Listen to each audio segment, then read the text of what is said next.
అందరికీ నమస్తే. సుధామూర్తి గారి కథల సంకలనం 'తడియారిని సంతకాలు' అనే పుస్తకం నుంచి మరొక మంచి కథ. శీర్షిక ఎర్ర గులాబీ.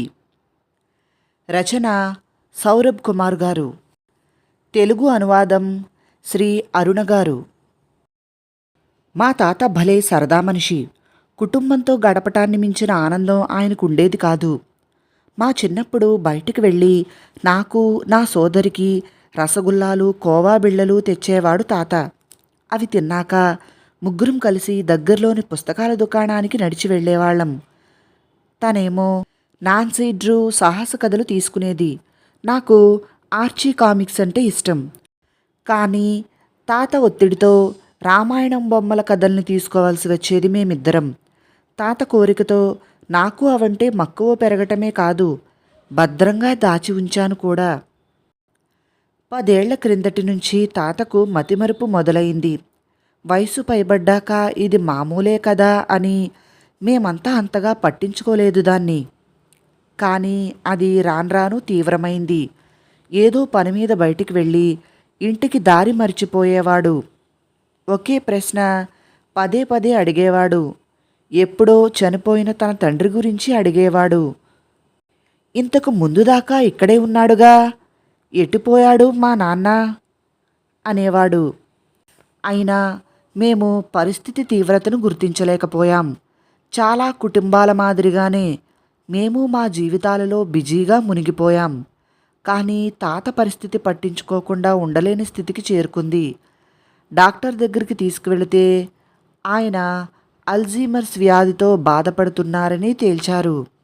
ఆశ్చర్యపోయాం. ఎందుకంటే మా కుటుంబంలో అంతకు ముందు ఎవరికీ ఈ వ్యాధి లేదు. పైగా వైద్య విజ్ఞానం ఇంకా ఎలాంటి మందులు మాకులు కనుగొనని రోగమిది. నాకైతే నమ్మబుద్ధి కాలేదు. ఎందుకంటే మనిషి చూస్తే శారీరకంగా పూర్తి ఆరోగ్యంగా ఉన్నాడు. ప్రతిరోజు యోగాసనాలు వేసుకుంటూ, ఆరోగ్యకరమైన ఆహారం తీసుకుంటూ, క్రమం తప్పకుండా వాకింగ్ చేస్తూ, డాక్టర్తో చెకప్ చేయించుకుంటూ సాగుతున్న వ్యక్తికి ఇలా జరగడం అనేది ఒక పీడకలలా అనిపించింది మాకు. అంతగా చదువుకొని మా అమ్మమ్మేమో దీన్ని తేలిగ్గా కొట్టిపారేసింది. ఆయనకేమీ కాలేదురా, కాస్త ఒత్తిడెక్కువైంది అంతే, కొద్దిగా విశ్రాంతి తీసుకుంటే అంతా సర్దుకుంటుంది అనేది పదే పదే. తాతనెవరు చూసుకోవాలి? అనుక్షణం అదితే ఇదితే అంటూ అటు పుల్ల ఇటు పెట్టకుండా ఆదేశాలు జారీ చేసే నాన్నకు సేవలు చేయటంతోనే అమ్మకు సరిపోయేది. ఆమెకు కొంచెం కూడా తీరిక ఉండేది కాదు. మా అక్కేమో స్కూలుకి తప్ప మిగిలిన ఊరంతా తిరిగి వచ్చేది. ఇక మిగిలింది లెక్కల్లో డుమ్కీలు కొడుతున్న నేను. అల్జీమర్స్ వచ్చినా ఆయనతో ఉండటమంటే ఇష్టం కావటంతో తరచూ తాత వాళ్ళింటికెళ్ళి సాయం చేయాలని నిర్ణయించుకున్నాను. ఆయన పదే పదే చెప్పేవి వింటూ ఉంటే ఒకంత సరదాగా ఉండేది. లాహోర్లోని కాలేజీ రోజుల గురించి, అక్కడి స్నేహితులు, తామున్న ఇల్లు, చుట్టుపక్కల వాళ్ల గురించి, వాళ్లలో బాలీవుడ్ హీరో దేవానంద్ గురించి చెబుతుండేవాడు తాత. అమ్మమ్మ మాత్రం ఏమాత్రం అర్థం చేసుకునేది కాదు. అందరి ముందే ఆయనతో పోట్లాడేది, ఆయన్ను మాటలనేది. నేను ఆయనతో కలిసి కూర్చున్న చాలా సందర్భాలలోనూ విసవిసా వచ్చి, అరే, ఆయన్నెక్కడికైనా రిసార్ట్కు తీసుకుపోవచ్చు కదరా, గాలి మారితే ఆయన రోగం తగ్గుతుంది, రోజంతా ఇక్కడ ఇలా నిర్జీవంగా కూర్చుంటే ఏమొస్తుంది అనేది. సహజంగానే కొన్నిసార్లు తాతయ్య ఈ మాటలకు నొచ్చుకునేవాడు.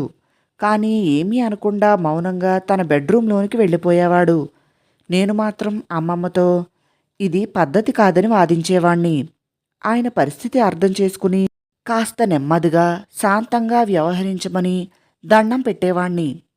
ఇది కాకుండా ఏ క్యాన్సరో పక్షవాతమో వచ్చి ఉంటే ఏం చేసేవాళ్ళం, ఎంత కష్టమయ్యేది.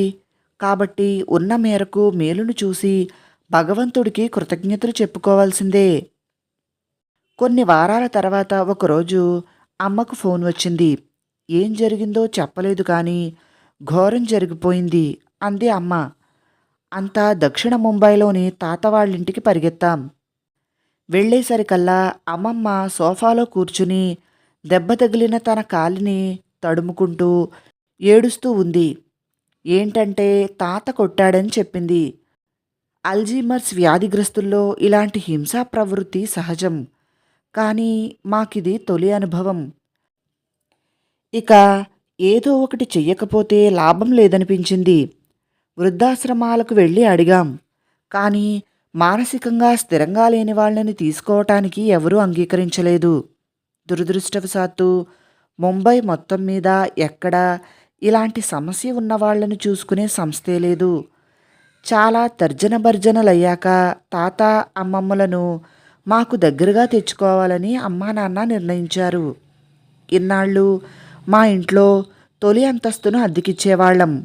అది ఖాళీ చేయించాం. మేము పైకి మారి క్రింద మేము ఉంటున్న పోర్షన్లో తాత వాళ్లను తీసుకురావాలని అనుకున్నాం. శివార్ల నుంచి ప్రతిరోజు దక్షిణ ముంబైలోని తాత వాళ్ళ ఇంటికి వెళ్ళి రావాలంటే కష్టం. ఇక్కడికొస్తే వాళ్ళ ఆలనా పాలనా చూసుకోవటం మాకు సులభమవుతుంది. అందుకనే ఈ నిర్ణయం. కానీ తమ ఇల్లు వదిలి రావటానికి అమ్మమ్మ అంగీకరించలేదు. తన జీవితంలో చాలా కాలం ఆ ఇంట్లోనే గడిపిందావిడ. అన్నిటికీ మించి తాను ఎంతో ఇష్టంగా పెంచి పెద్ద చేసిన గులాబీ తోటలను వదిలి రావటమంటే కష్టంగా ఉంది ఆమెకు.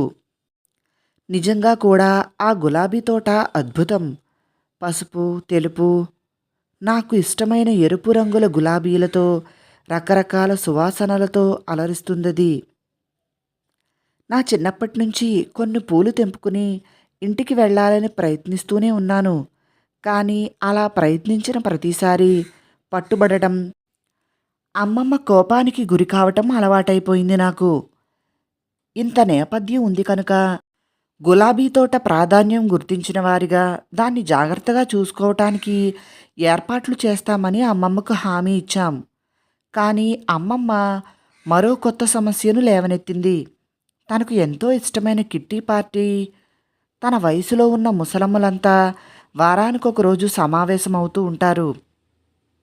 ఆ కిట్టి పార్టీకి తప్పకుండా తాను వెళ్లాల్సిందేనని పట్టుపట్టింది. ఆమె కిట్టి పార్టీకి వెళ్ళినప్పుడు తాతను దగ్గరుండి చూసుకుంటానని నేను మాటిచ్చాను. మొత్తానికి అలా ఓ డజను షరతులు, వాటికి మా హామీల తర్వాత ఎట్టకేలకు ఇల్లు మారేందుకు అమ్మమ్మ ఓకే అంది. కొద్ది రోజుల తర్వాత వాళ్ళిద్దరూ మా ఇంటికి మారారు. మొదటి రోజు రాత్రి ఎవరూ నిద్రపోలేదు. అందరం మా ఫోన్లను దగ్గరే పెట్టుకుని అప్రమత్తంగా ఉన్నాం. పొద్దున్నే కాఫీ ఇవ్వటానికి అమ్మ కిందకి వెళ్ళేసరికి అమ్మమ్మ నిద్రలేక అలసిపోయినట్లు ఉంటే తాత మాత్రం చాలా హుషారుగా కనిపించాడు. అయ్యో ఏంటమ్మా అలా ఉన్నావు? మొహమంతా పీకిపోయిందేమిటి? అమ్మమ్మను అడిగింది అమ్మ. ఎందుకంటే రాత్రి ఒక్క క్షణమైనా కంటిరెప్ప వేయలేదు నేను. మీ నాన్నగారు నిద్రపోనివ్వలేదు. రాత్రంతా వంటింట్లో చిరుతిళ్ళ కోసం వెతుకుతూ సామాన్లన్నింటినీ కింద పడేశారు. నేను వెళ్ళి చూసి ఎందుకలా చేస్తున్నారంటే కొడతానని బెదిరించారు. అవునా? ఓరి దేవుడా అంటూ కళ్ళు నోరు తెరుచుకుని ఆశ్చర్యంగా చూసింది అమ్మ. తర్వాత అక్కడి నుంచి వెళ్ళిపోయాడు. బహుశా పడుకుని ఉంటాడనుకున్నాను. కానీ కొద్దిసేపటికి చూస్తే నాపై ఏదో బరువుగా కూర్చున్నట్లు అనిపించింది. దన్నని లేచి కూర్చున్నా అంది అమ్మమ్మ. కొంపతీసి పిల్లి వచ్చి కూర్చుందా ఏమిటి? అమ్మ ఆరా తీసింది. లేదు, మీ నాన్నగారే కుషన్ అనుకుని నా పైన కూర్చున్నారు అని చెబుతుంటే మూలకు పచ్చరంగు దుస్తువులు కనిపించాయి. ఏమిటని అడిగింది అమ్మ. పైజామాలో మూత్రం పోసుకున్నారు, తడిసిపోయాయి. అమ్మమ్మ సమాధానం వినగానే అమ్మ రెండు చేతులతో ముఖాన్ని కప్పుకుని నిస్సహాయంగా పైకి చూసింది. 3 రోజులు ఇలాగే గడిచాయి. 4వ రోజు తాతయ్యలో కాసంత గుణం కనిపించింది. రాత్రులు నిద్రపోవటం మొదలెట్టాడు. కానీ అప్పటికే అమ్మమ్మకు ఓపిక నశించింది. దక్షిణ ముంబైలోని తనింటికి వెళ్ళిపోవటానికి మూటా ముల్లే సర్దుకుంది. ఎంత నచ్చ చెప్పినా వినకుండా వెళ్ళిపోయింది. రోజులు గడుస్తున్న కొద్దీ తాతతో ఉండటం నాకెక్కువైంది. సాయంత్రం వేళ ఆయన్ని బయటికి తీసుకువెళ్ళటం కోసమని స్నేహితులతో క్రికెట్ ఆడటం కూడా మానేశాను నేను. ఒకరి చేతులొకరం పట్టుకుని బిల్డింగ్ చుట్టూ తిరుగుతాం. ఆయన మళ్ళీ ఈ వయసులో చిన్నపిల్లాడిలా మారుతుండటం బాధనిపించింది. ఇద్దరం దాదాపు ఒకే స్థాయిలో ఉన్నాం. ప్రతిరోజు నడక పూర్తిగానే ఒకరినొకరు చూసుకుని నవ్వుకుంటూ మాకిష్టమైన కుల్ఫీ తినటం మామూలైపోయింది. కొన్ని నెలల తర్వాత మరో ఘటన. అమ్మమ్మ తన చెల్లెలింటికి ఖండాలా వెళ్ళింది. అమ్మా నాన్న ఊళ్ళో లేరు. నేనే తాతను ఇంటిని చూసుకోవాలి.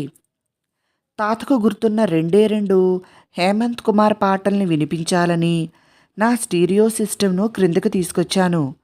నేనొచ్చేసరికి మా ఇంటి పనుల్లో కూడా సహాయం చేసే ఆఫీస్ బాయ్తో తాత తగువులాడుతూ కనిపించాడు. తాత పరిస్థితి అతనికి తెలుసు. కానీ చనిపోయిన బిజినెస్ భాగస్వాముల గురించి పదే పదే అడిగిందే అడుగుతూ ఉంటే ఓపిక నశించింది అతనిలో. నన్ను చూడగానే బాబ్బాబు నాకీ పూటకి సెలవిప్పించు అంటూ వెళ్ళిపోయాడతను. పరిస్థితి అర్థం చేసుకుని సరేనన్నాను. తాతను నేనొక్కడినే సరిగ్గా చూసుకుంటానన్న నమ్మకం నాలో ఉంది. మధ్యాహ్నం కల్లా పనిమనిషి కూడా పని చేసుకుని వెళ్ళిపోయింది. గడియారంలో 3:30 అయింది. మామూలుగా పగటిపూట నిద్రపోను. కానీ తాతయ్య కునుకు తీయాలనుకుని తన బెడ్రూంలోనికి వెళ్ళిపోవటంతో టీవీ పెడితే ఆయనకు ఇబ్బందవుతుందని ఓ నవల తీసుకుని చదవటం మొదలుపెట్టాను. కానీ అది బోరింగ్గా ఉండటంతో 15 నిమిషాల్లోనే గురక పెట్టాను. హఠాత్తుగా తాతయ్య నిద్రలేపారు. ఎవరు నువ్వు అన్నారు. నీ మనవణ్ణి తాతయ్య, సౌరభ్ను అన్నాను నెమ్మదిగా. కానీ ఆయన ముఖంలో కోపం చూస్తే కాస్త భయమేసింది. సౌరభ్ ఎవరు? మీ మనవడు. నాకెవరూ మనవళ్ళు లేరు, గెటౌట్ అంటూ గట్టిగా అరిచారాయన. కానీ నేనిక్కడే ఉండి మిమ్మల్ని చూసుకోవాలి అన్నాను నేను. చెబుతున్నానుగా, గెటౌట్. తాతయ్య కామ్ డౌన్. వెళతావా లేదా? తర్వాత బాధపడేలా ఏదైనా చెయ్యనివ్వకు నన్ను అంటూ తన ఫుల్ షర్ట్ చేతులు మడుచుకుంటూ కోపంతో నా మీదకి దూసుకొచ్చారు. ప్లీజ్ కూర్చోండి తాతయ్య. నాకు సాధ్యమైనంత బిగ్గరగా అరిచాను. అనూహ్యమైన నా అరుపుకో ఏమో గాని కాస్త వెనక్కి తగ్గి ఏదో వల్లించుకుంటూ బెడ్రూంలోనికి వెళ్ళిపోయారు. ఏం చేయాలో అర్థం కాలేదు నాకు. ఆయనేమో వెళ్ళిపోమంటున్నాడు. కానీ ఇలా ఒంటరిగా వదిలేసి వెళ్ళలేను. నేను వెళితే బయటికి వెళ్ళిపోతాడు. రోడ్డు దాటుతుంటే ఏమైనా అయితే? ఆలోచించుకుంటూ అమ్మమ్మకు ఫోన్ చేశాను. కానీ నాట్ రీచబుల్ అని వచ్చింది. ఇంతలో తాతయ్య మళ్ళీ వచ్చాడు. భయంతో వణికిపోయాను. ఏరా అబ్బాయి, ఇంకా వెళ్ళిపోలేదెందుకు?